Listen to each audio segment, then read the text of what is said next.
Welcome back to the Sunny Stampin' Studio. In today's video, I'm going to show you how to create this treat box for the Hershey's Marshmallow Hearts.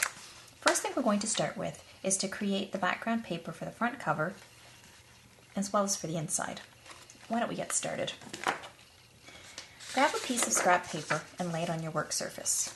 You're also going to need a piece of 2 3/4 by 5 inch craft cardstock and a piece that's 2 5/8 of an inch by 2 3/4 of an inch. You're going to need a very vanilla craft pad and this stamp from the Happy Heart stamp set. Now the first thing we're going to do is to ink up our stamp very well and start randomly stamping it onto the craft cardstock like so.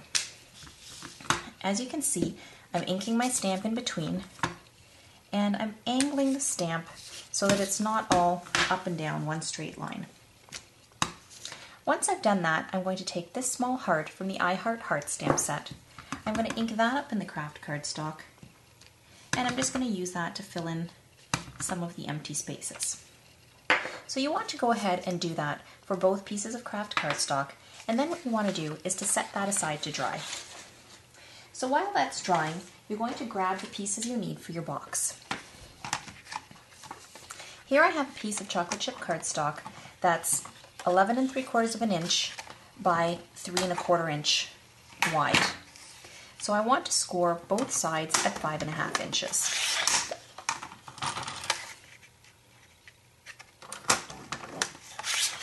I also need a piece of cardstock that is 4 1/2 by 6 1/8 inch wide. And what I want to do is to score the 3 sides, both at the 3/4 inch mark, which you can see if I'm using this paper trimmer, it lines up right with the edge of the ruler, and at the 1 1/2 inch mark. So you want to make sure you do that for all 3 sides. Now I've already pre-prepared that piece in order to save time, and I have it here. So once you've scored it on all 3 sides, you want to fold along the score lines with a bone folder, take your snips and cut out these 3 corners, and then you want to cut in on these flaps. For the top piece, what you want to do when you're scoring it is make sure you align the edges so that your crease lines are straight, and then take your bone folder and sharpen the creases like so. So you can put your cover aside for a moment and you can grab the base piece here, or this is going to be the inside pocket. So you'll notice at the back I've already gone ahead and placed sticky strip on it. I've placed it in the 4 corners and along the outside flaps. So what we're now going to do is to start assembling the pocket of our treat holder. So the first thing I'm doing is taking the backing off the sticky strip on the small flaps. And what I want to do is to stick the small flap to the inside of this center panel. And I'm going to do the exact same thing on the other side. So it now looks like this. Once that's done, I'm going to take off the backing from the sticky strip on this center panel, and I want to fold down both sides like so. Your pocket is now ready to be stuck to the cover of your treat holder. So if you open up your treat holder, I'm going to align the bottom of my pocket with the bottom of my cover, making sure it's centered, and then I'm going to stick it down. So you can see your holder is now assembled. So go ahead and set that aside, and we're going to work on the decorations for the front.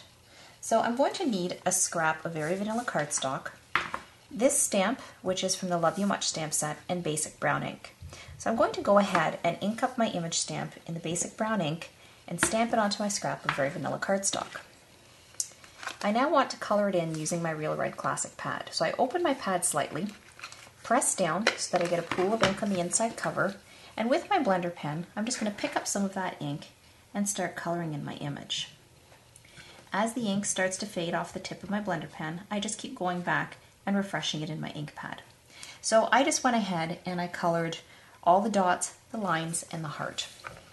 So in order to save time, I already went ahead and pre-prepared that, and I'm now ready to punch it out using my scallop circle punch.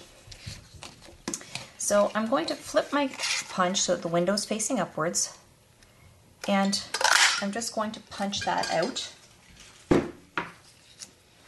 And then what I want to do is I want to add a little bit of glitter. Now I just realized Oh, here we go. My two-way glue pen. I thought I had misplaced that. So I want to dab some two-way glue in the center of each of these dots and on my heart. So now all I need to do is to sprinkle some Dazzling Diamonds glitter on it. So you can see I like to keep my glitter in a dish. I find it a little bit easier to work with, not as much wastage, and a little bit less messy. So you can see I've now glittered up my heart image. So I now want to grab my mini library clips, and I'm just going to take one of these, tiny little clips, open them up, and clip them to the side of the Hugs and Kisses. The other embellishment I'm going to need for the front are some hearts. And for my hearts, I'm going to take my Heart to Heart punch and some real red cardstock that I've already dry embossed using the polka dot impressions folder. So I'm just going to punch out one set and two sets of hearts like so. So let's go now and grab our craft cardstock, which has had time to dry. And if you find actually that it hasn't dried by the time you get to it, just grab a heat tool and you can speed up the dry process. So using snail adhesive, I'm going to center and stick this piece to my real red cardstock piece, like so. I'm going to grab some of this real red polka dot grosgrain ribbon. It's 5/8 of an inch wide, and one of the things I love about it is that, as you can see, it's double-sided. One side has polka dots and one side is just stitched. So I cut a piece that's slightly bigger than my cardstock piece, and I want my ribbon to align on this edge. So I'm going to put some snail adhesive, like so, and lay my ribbon about 1/4 inch away from the edge and fold the ends around back and stick it down. I'm now going to flip this back over, and I'm going to take a little bit of sticky strip, and I'm going to lay this across the top and bottom piece, because my front cover is going to be open and closed probably by my kids numerous times. That's who I plan on giving these to. So I just want to make sure that this doesn't fall off as they're handling it. So I'm going to grab my box, and I'm just going to open the cover so I can better see what I'm doing. And I'm going to center and stick this to the front cover like so. I can now take my main image piece, and I'm just going to put some Stampin' Dimensionals in the back. And then I want to stick this onto my box front like so. Now here you can see I have some hearts that I've punched out, and I actually want to pop these up using a dimensional. So I've put a piece of a dimensional actually, on the back of each, and then I'm going to go ahead and place my first one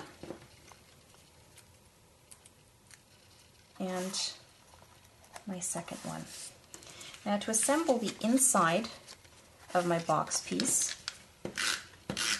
it's very similar to how I did the front, except this time for my hearts, I'm not going to place dimensionals, I'm just going to place a little bit of snail adhesive on them.